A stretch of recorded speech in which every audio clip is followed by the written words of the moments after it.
พี่น้องนั่งเฮ็ดคลิปอยู่หน้าบ้านพี่น้องมาแต่เกี่ยวเข้าพี่น้องแต่ว่าเมื่อยชำเร็จก็ได้เฮ็ดคลิปพี่น้องหาเงินอากาศเนาะเฮ็ดมีคนเบิ้งบ่เบิ้งก็ได้เฮ็ดตลอดพี่น้องเอาคลิปตลอดใจแท้ก็ได้มือสามคลิปสี่คลิปแล้วแต่มีเวลาเนาะเดี๋ยวนี้ก็เกี่ยวเข้าพี่น้องก็อยากฝากพี่น้องเห็นคลิปก็กดไลค์กดแชร์ให้ได้พี่น้องเด้อเห็นเป็นเพื่อนกันแล้วก็ยุดเบิ้งกันเนาะเป็นความสัมพันธ์กัน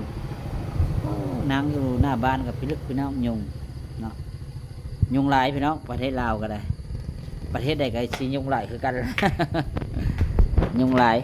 เนาะยุงนี่หลายก็เสือเลยพี่น้องยุงนี่ตัวน้อยเนาะครบอะไรป้าบรรณาแล้วเสือนี่โดนจังเห็นฮะกินแล้วตายเลยเนาะยุงกินบ่ตายแต่ว่าบัดเป็นพญาแล้วโดนให้พี่น้องเนาะจังสันจะว่าถ้าเห็นคลิปก็เป็นเพื่อนเป็นมิตรสหายกันได้พี่น้องยุดกดไลค์กดแชร์กันเพื่อหาเงินนำอากาศไปนำกันพี่น้องเนาะ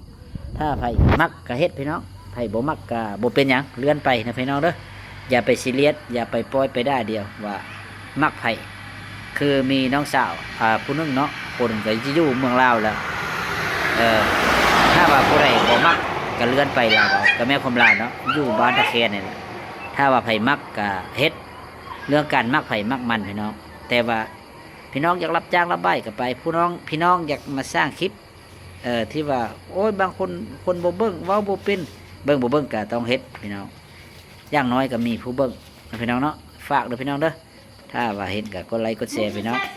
คลิปนี้ก็สบายดีพี่น้องทุกคนพี่น้อง